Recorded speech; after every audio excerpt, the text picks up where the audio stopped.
Desporto de alta competição. O espaço onde os atletas colocam as ideias no centro do discurso e a cidade no centro do coração. Um podcast da Ágora, Cultura e Desporto do Porto. Ser-se campeão com menos de 20 anos tornou-se uma imagem habitual em várias modalidades. Dizem que a força física, aliada à mentalidade jovem, são a fórmula perfeita para se criar um verdadeiro desportista de elite. Mas o que representa ser-se campeão com mais de 40 anos? O que sente alguém que consegue ser o melhor do mundo, com uma idade que muitos acham que representa já o final de um percurso? Nuno Coelho é atleta de remo e consegue ainda hoje tempos que o fazem ser um dos melhores em várias categorias. Para isso é preciso que o corpo contrarie a evolução natural da vida e que quando tudo parece estar numa fase descendente, é preciso acreditar que é sempre possível ser mais, ser ainda melhor. Depois de vencer várias competições nacionais e internacionais, os desafios continuam a ser encarados como sempre foram, com coragem, com confiança e com a vontade de continuar a superar-se constantemente. Porque ser um atleta de alta competição com mais de 40 anos não será seguramente a mesma coisa que ser um atleta com pouco mais de 20. Requer mais atenção ao pormenor e saber ouvir o corpo de uma forma mais apurada. Mas a idade nunca será um fator de decisão para se deixar de competir ao mais alto nível. Pelo menos é nisso que pensa quando se prepara para uma prova, quando entra em competição, quando corta a linha da meta, qualquer que seja o resultado. É como se esse fosse uma espécie de elixir para a vida, uma fonte que fornece sais adicionais para que um campeão se mantenha campeão, passem os anos que passarem. Antes de mais, vamos se calhar viajar até esse passado e perceber como é que o remo surge. Se é uma coisa natural, se surge cedo ou se é uma paixão e um desporto mais tardio. Começou bastante cedo, até para a nossa modalidade. De hoje em dia já se começa com 9 anos. No meu tempo, não. Eu, por acaso, comecei com 9 anos, mas como ainda não sabia nadar, comecei a ir durante a semana às piscinas do Fluvial. Tínhamos protocolo e aprendíamos a nadar nas piscinas do Fluvial. E ao fim de semana saía num barco de 2, em que havia alguma segurança de alguns atletas já mais velhos, em que me ajudavam a iniciar a modalidade, mas nem competições havia, era mesmo só um início de começar a remar, mas sem nada ainda em mente. Mas o remo, já tinhas visto antes? Cresceste a ver remo no Rio? Porque o remo acaba por ser também um desporto muito específico, não é? Sim, nunca tinha ouvido falar do remo. Comecei a ouvir falar do remo quando o meu irmão entrou para o remo ele tinha 12 anos. A minha mãe era enfermeira e trabalhava com uma colega que lhe falou que ia meter o neto no remo, e a minha mãe achou interessante e meteu o meu irmão. Eu, na altura, se calhar estava mais virado para o futebol, tentei de tudo que os meus pais me levassem para o futebol, mas não, meteram-me no remo. Hoje em dia fico contente por isso ter acontecido, porque acho que é uma modalidade muito, muito diferente de qualquer outra modalidade. E a partir do momento que começámos a remar e começámos a ganhar o gosto pela modalidade, é incrível. Uhum. Mas então tu acabaste por inverter aqui um bocadinho a lógica, porque tu foste para o remo sem saber nadar. Exatamente. E isto é um bocadinho perigoso. Exatamente. Daí eles me mandarem primeiro aprender a nadar, e só ia para barcos em que tinha alguma segurança. Portanto, vais fazer esse percurso pela natação, porque é também importante perceber como é que se nada e como é que se pode resolver quando alguma coisa corre menos bem. Lembras-te da tua primeira vez ou das primeiras experiências que tiveste no remo, no Rio? Como é que foi esse? Que sentimento é que tiveste? Lembras-te desse tempo? Eu acho que para qualquer atleta que começa no remo, os primeiros dias a praticar a modalidade na água é um bocadinho assustador, porque achámos sempre que estávamos inseguros. Não, o remo é bastante seguro, eu acho, mas como estamos dentro de um barco, principalmente se for um barco o single, que é o skiff, é mais difícil ter essa segurança. É individual, não é? Sim. É mais difícil ter esse conforto. O barco é muito, muito estreito e estamos em cima de algo em cima da água que não nos dá esse conforto. A partir do momento que ganhamos o equilíbrio, a destreza, tudo se torna natural e fácil. Para se ganhar esse equilíbrio, o que é necessário? Acredito que se deve muitas vezes ir à água nesses primeiros tempos. Sim. Pelo menos nas primeiras experiências na água, não é? Sim. Vocês têm uma experiência anterior que é feita em terra, não é? Normalmente não viramos assim tantas vezes. Como eu lhe digo, o remo, depois de aprendermos, é bastante seguro. As pás dão-nos segurança de equilíbrio. Mas no início acontece algumas vezes por parte de uma distração com o remo, vir uma onda que não estamos a contar e isso faz com que o barco vire. Mas normalmente, depois de estar habituado, é mesmo muito raro virarmos. Portanto, aos 9 começas essa experiência e o teu irmão, um bocadinho mais velho, ainda se mantinha? Sim. Entretanto, desistiu. O meu irmão foi até sénior, até aos, digamos, 20 anos. Depois inverteu por uma carreira, ele é polícia, e teve que ir para a zona mais para o sul, e então deixou de remar. E tentou, quando acabou a polícia, voltar, mas nunca ficou como eu. Ambos estivemos na equipa nacional, e eu se calhar um nível um bocadinho superior. Já lá vamos perceber este percurso também quando a coisa se torna mais séria, mas então, para te manteres no remo, e é uma coisa que te mantens há, diria eu, 30 anos? 34 anos. És quase uma referência para todos aqueles que estão a começar agora, muitos daqueles que até praticam contigo. Para se manter no remo durante 34 anos, o que é preciso? Nos primeiros anos nem tanto, mas de hoje em dia ponho objetivos mais a curto prazo do que antigamente. No início da carreira não, era mesmo, queria competir e mais competições e fui ganhando o gosto de competir. A competição em si é que me mantém e acho que não me mantém estes anos todos, é o bichinho, a adrenalina de competir. É estranho porque no momento que estamos na largada é uma ansiedade, é angustiante, não é assim tão bom, mas mal largamos e depois a adrenalina de quando ganhamos é o que nos mantém motivados. Acaba por ter um prazo de validade um bocadinho mais elevado, tendo em conta que 34 anos numa modalidade com altos e baixos pelo caminho, mas nunca se desiste. Ou pelo menos no teu caso não se prevê essa desistência, não é? Não, nunca pensei em desistir, ainda não me passa pela cabeça desistir, até porque o que me mantém também motivado é ver que os meus valores físicos continuam bons e não estou no meu melhor de sempre, como é claro, já tenho 43 anos, mas não baixaram assim tanto, por isso é o que me mantém motivado. Enquanto eu tiver valores físicos, mantenho-me a motivar os mais novos, gosto de ser uma referência, gosto de ajudar os mais novos e já passaram muitas gerações por mim e eu gosto de ver isso.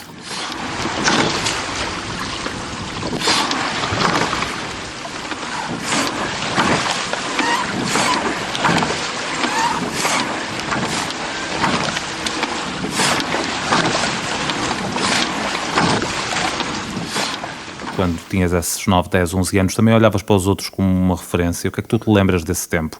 Olhavas para eles e dizias, quero ser como eles, quero conseguir o que eles estão a conseguir? Sim, exatamente. O bichinho mesmo da competição a sério começou quando vi, para mim, uma das referências a nível nacional e a nível do clube, que eram dois atletas, que era o Manuel António, que neste momento é o nosso diretor do Clube Fluvial Portuense na parte do remo, e era o Samuel, que foram os dois aos Jogos Olímpicos de 96, e eu tive sempre esse sonho também de seguir as pisadas deles, e aí é que também comecei a ter a vontade de ir para a alta competição. Lembras-te dessa tua primeira competição? Lembro. A minha primeira competição mesmo. Foi muito engraçado. Tinha eu 10 anos, ia para a minha primeira competição sem saber para o que ia. Sabia que ia competir, o nosso clube é ali na zona da Ponte São Luís e a competição era a seguir à Ponte Freixo. Tinha que me deslocar de barco da Ponte São Luís até à Ponte Freixo. Quando estávamos a ir para a regata, ia com mais dois colegas, ligeiramente mais velhos, eles já tinham 12 anos e eu não tinha os 10, em que eles me disseram, já fizeste uma largada? E eu, uma largada? O que é isso? Não sei o que é isso. Então, olha, vais à frente e quando estiveres bem lá na frente paras. E depois, quando o árbitro se larga, tu largas com a tua rapidez o máximo que conseguires. Eu, está bem. Entretanto, e ele, olha, experimenta. Eu vou à frente. E nós, quando estamos na frente do barco, é uma das zonas mais desconfortáveis e de maior desequilíbrio. à maneira que eu me ponho na frente, meto os remos, vou para largar e virei. Nunca tinha virado antes da minha primeira competição. Virei, fiquei completamente encharcado. Nessa mesma altura está a vir o 400 com o Manel António, que eram as referências. Eu lembro perfeitamente que ele me emprestou as calças dele, que me ficavam enormes, emprestou-me roupa e eu fui para a minha primeira competição e fiquei em último. Mas isso faz parte. Faz não é? parte, exatamente. Desse caminho que se faz, não se começa logo pelo topo. Exatamente. Começa sempre pela base. Sim. Portanto, faz-se este caminho ascendente, começando pouco a pouco a subir nessa lista de atletas participantes. Mas essa competição foi a primeira que te lembras pelo caráter inusitado, mas de certeza que há outras competições que te lembras pelo caráter vitorioso. Lembras da tua primeira vitória, o primeiro momento em que conseguiste a tua primeira grande conquista? Ainda te lembras desse tempo? Sim. A minha primeira competição em que me soube mesmo bem a vitória foi o meu primeiro título de campeão nacional. Tinha eu 15 anos, ganhei o barco de 2. Também tenho uma peripécia, como qualquer outro miúdo que vai ganhar pela primeira vez. E naquela altura eu acho que tinha aquela de ser adolescente, de sou o maior, vou ganhar. E as pessoas começaram a gritar da margem e eu tirei a mão do remo, disse adeus. E claro que cheguei à margem e o meu treinador deu-me uma reprimenda enorme.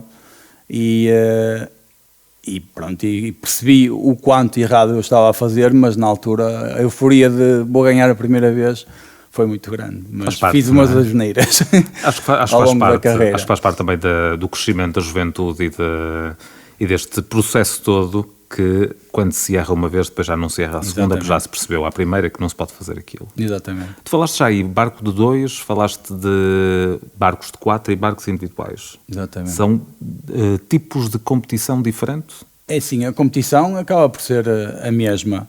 Nós temos várias categorias, digamos, vários barcos em que podemos competir em equipa. Quando é o skiff, aí sim é individual, mas o remo é um desporto de equipa. O que torna ainda mais desafiante, quanto maior for o barco, mais desafiante é, porque estamos a falar de remar com 8 pessoas diferentes, 8 personalidades, 8 vidas diferentes, uns estudam, outros trabalham. Às vezes o difícil é conciliar isso tudo, mas é desafiante. Mas esse desafio, então vamos perceber, qual é que é o desafio de se remar sozinho, na tua opinião, e um desafio de se remar com 8 pessoas diferentes? De certeza que é diferente a preparação e depois o mindset, a consciência que se tem dentro da água também é diferente. Exatamente. Enquanto estamos num barco individual, é um bocadinho o mindset, é a nossa luta contra nós mesmos, e quando estamos num barco de equipa é funcionar em harmonia perfeita, porque nós temos de ter uma sincronização, quanto mais perfeita for com os outros, mais o barco anda. E o desafio é mesmo nos manter ligados e não deixar os colegas na mão. Já não depende só de nós, mas quando estamos a competir em equipa, estamos também a competir todos juntos. E isso é o mais importante, é estarmos juntos para poder ganhar. Pessoalmente, preferes alguma dessas categorias ou em todas elas consegues encontrar pontos positivos e até pontos negativos? Em todas elas eu consigo encontrar pontos positivos, mas sempre o barco em quem eu me senti sempre melhor foi sempre no barco de 2, junto com algum colega. Acho que conseguia sempre, se fosse eu o mais forte, conseguia transmitir algo para que a pessoa que estivesse comigo crescesse. E quando estava com alguém que era mais forte que eu sabia tirar o melhor de mim para conseguir chegar ao nível desse atleta. Uma das melhores tripulações e o melhor resultado que eu tive foi com o melhor atleta nacional de sempre para mim, que é o Pedro Fraga. Conseguimos uma medalha de prata numa Taça do Mundo em Bled, quando eu estava no double, a preparar um apuramento para os Jogos Olímpicos do Rio, mas acabei por depois não conseguir me manter na equipa, por razões técnicas, digamos. O selecionador achou que deveria voltar à origem do primeiro barco, que já era o Pedro Fraga e o Nuno Mendes, que andavam muito bem, era uma equipa que funcionava muito bem. Para mim, eu acho que estava a fazer uma boa época e estava no bom caminho, mas por opção técnica decidiram mudar. E eu tenho que compreender, são opções.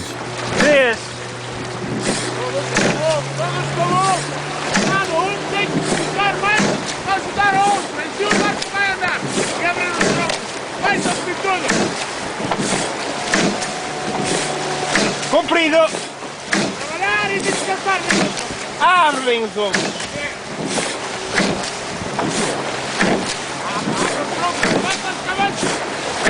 Comprido! Vá!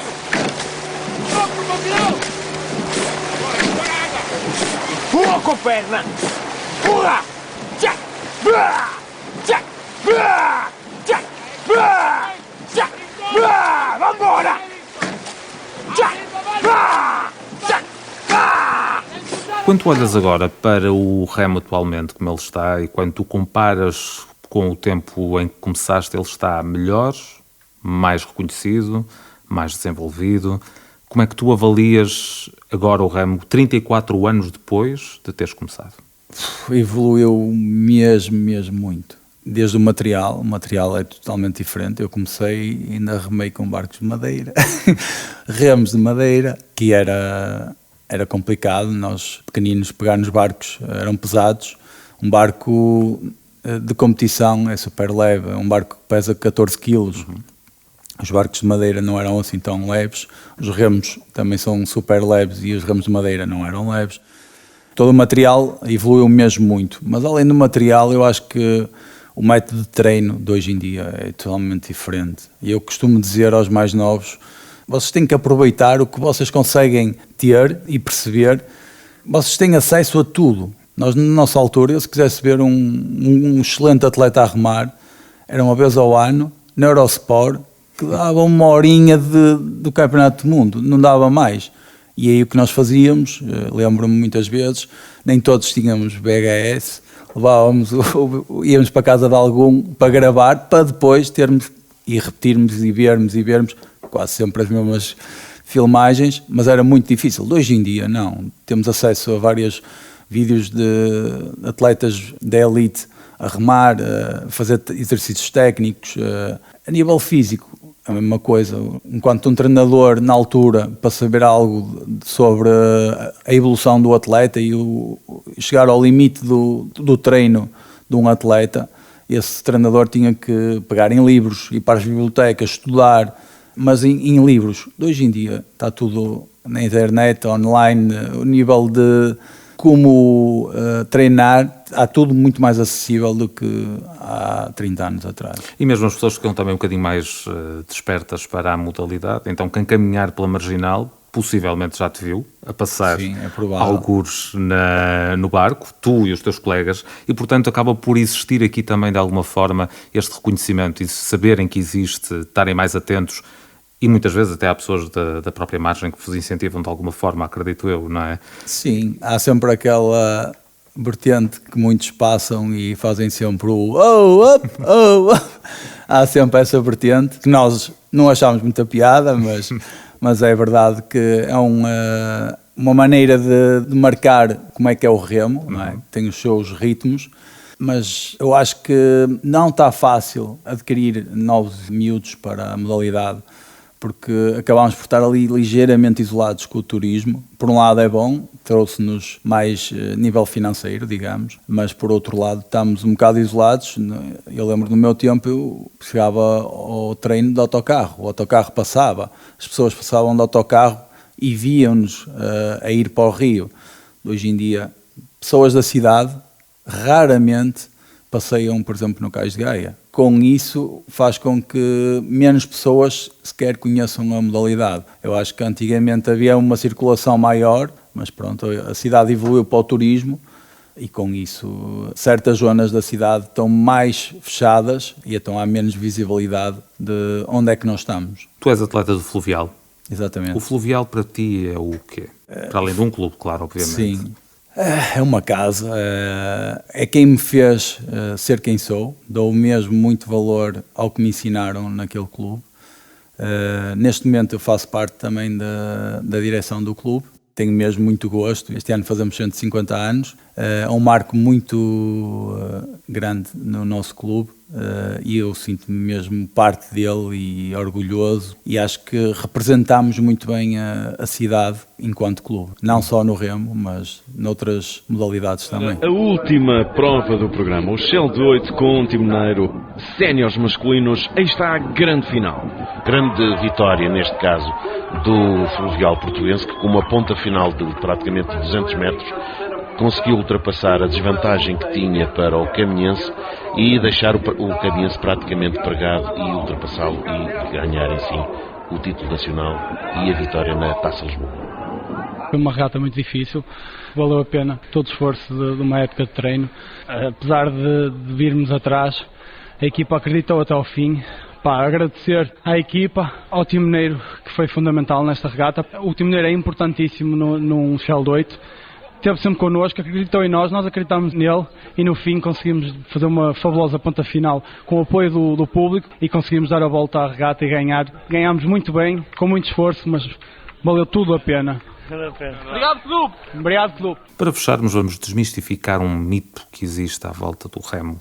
Remo não é canoagem. Exatamente. Então vamos lá falar das diferenças para sermos pedagógicos no fim deste nosso episódio. Quais são as diferenças? O que é uma coisa e o que é outra? E o que é que diferencia uma e outra?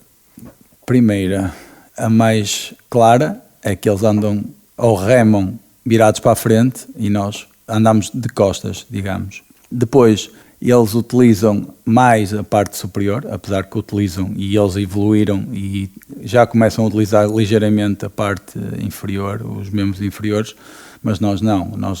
É um desporto em que utilizamos praticamente o corpo todo. A seguir à natação é o desporto mais completo em termos musculares. E pronto, e depois os barcos são completos. Eles utilizam canoas, nós utilizamos barcos. Eles utilizam pagaias e nós utilizamos os remos. Ainda havia por aí muitas diferenças, mas é bastante diferente. O nível de treino é muito diferente. Eles são, digamos, já uma vertente de sprint ou de velocidade. Já nós já não é bem assim. Já temos uma componente também de resistência, sprint. Nós temos um mix de tudo, digamos. Porto de Alta Competição, um podcast da Ágora, Cultura e Desporto do Porto.